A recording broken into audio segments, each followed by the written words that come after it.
Well, we've made it to the power rule. We're going to follow the same format we've come up on our other two rules so far, the product rule and the quotient rule. And of course, now we have something raised to a power.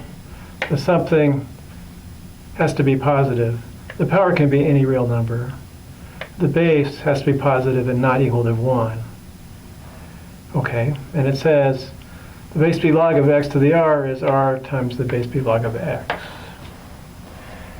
And we demonstrate that's true in the usual way by using it as an exponent on b, both sides of that equation, getting the same value for b to the log base b x to the r, or b to the r log base b of x.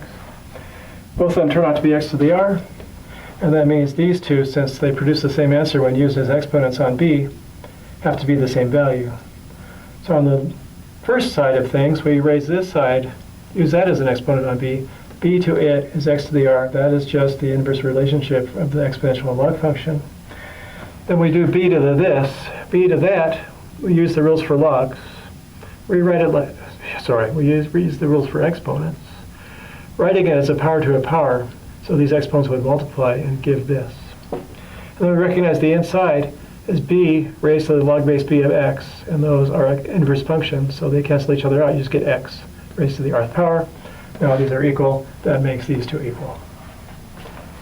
That song probably is done now. Use those as exponents on b, show that they're equal. That makes them equal. And that's the same story for the product rule, the quotient rule, and the power rule. Okay, so let's look at some examples of the power rule. So to use the power rule, I have to write the inside here as a power. So I have to know 125 is a power.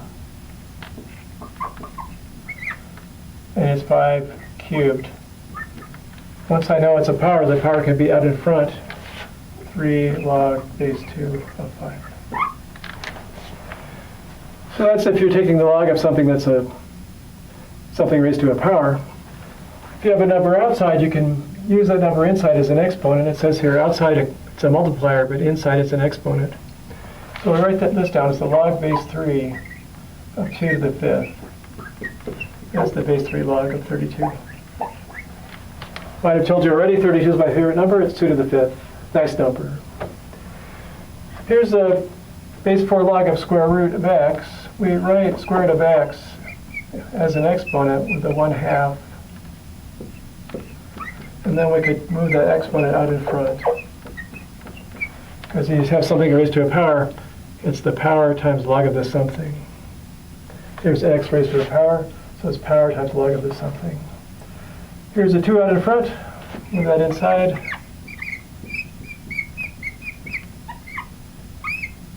Double parentheses. And that's the base 3 log. I'm going to multiply that out for fun. X squared plus 2x plus 1. Finally, I've got -3 here in front of the log. It doesn't matter what the number is. It just has to be a real number. Could even be 0.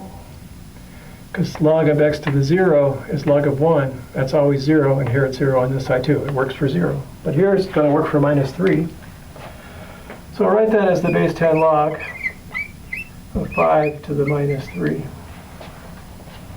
Since there's -3 here, the -3 becomes the exponent. And that's the base 10 log of 5 to the -3. Where is 5 to the 3? 5 to the 3 is 125. 5 to the -3 is 1 over 125. There we go. Did that. Conquered all the rules for logs. And now we're going to use them all together in one smorgasbord of rules for logs. Coming up on the next slide. I'll see you in a minute.